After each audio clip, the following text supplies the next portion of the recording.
Now to other stories we're following tonight. Let's get you up to speed.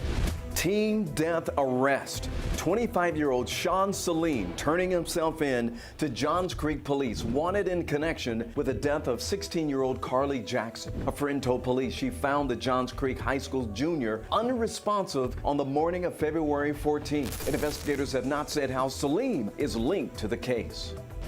Tigers tumble. Pro golf star Tiger Woods recovering tonight after his SUV crashed and rolled over in a California neighborhood. He was the only person inside. Emergency crews prying him free from the wreckage, rushing him to the hospital. His manager saying both of Tiger's legs are hurt. The cause of the crash under investigation. A fiery rescue caught on body camera.